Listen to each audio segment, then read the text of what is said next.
उस दिन सुबह का वातावरण बिल्कुल शांत था। बर्फ से ढकी चोटियों के बीच भगवान शिव गहरे ध्यान में लीन थे। तभी माँ पार्वती रसोई से बाहर आई।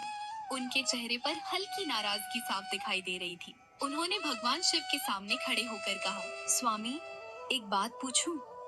भगवान शिव ने मुस्कुराकर आंखें खोली और बोले, पूछो देवी, आज तुम्हारे मन में क्या है? आप पूरे संसार का पालन करने वाले देवों के देव हैं, लेकिन कभी अपने घर की भी चिंता की है?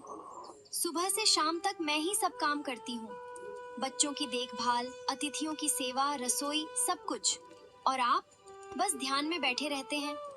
भगवान शिव ने भोलेपन से उत्तर दिया, देवी, मैं तो सोचता था कि जहाँ प्रेम हो वहाँ वहाँ किसी चीज की कमी नहीं होती।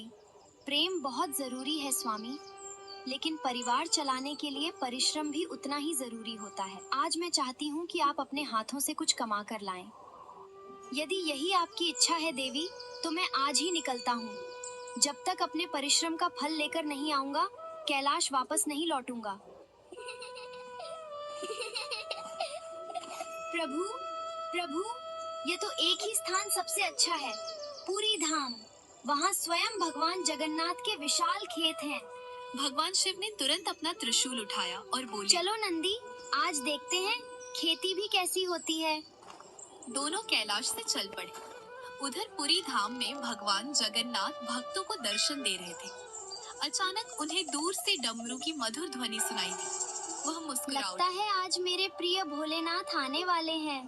कुछ ही देर में भगवान शिव मंदिर पहुँचे। भगवान जगन्नाथ स्वयं दौड़कर बाहर आए और बड़े प्रेम से उनका स्वागत किया। महादेव, आज बिना सूचना दिए कैसे आना हुआ? भगवान शिव हंसकर बोले, प्रभु, आज मैं दर्शन करने नहीं आया हूँ, मैं आपके पास काम मांगने आया हूँ। देवों के देव और काम।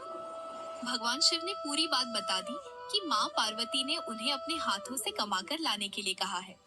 भगवान जगन्नाथ कुछ पल शांत रहे, फिर उनके चेहरे पर शरारती मुस्कान आ गई। महादेव, यदि आपको स्वीकार हो तो मेरे खेतों में खेती कर लीजिए, लेकिन एक छोटी सी शर्त होगी। भगवान शिव बोले। बताइए। जगन्नाथ जी बोले, जो हिस्सा आप चुनेंगे वही आपका होगा, बाकी मेरा। भोलेनाथ का स्वभाव तो भोला था। बिना ज्यादा सोचे मुझे उन्होंने तुम्हारी तुरंत शर्त कहा। मंजूर है। जगन्नाथ जी मन ही मन मुस्कुराए। उन्हें पता था कि आज खेती के बहाने महादेव को केवल अनाज नहीं, जीवन का एक ऐसा रहस्य मिलने वाला है जो पूरे संसार के लिए शिक्षा बन जाएगा।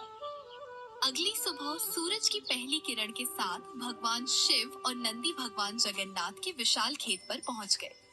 चारों ओर हरी भरी धरती, ठंडी हवा और पक्षियों की मधुर चहचहाहट पूरे वातावरण को आनंदमय बना रही थी। भगवान जगन्नाथ पहले से ही वहां खड़े मुस्कुरा रहे थे।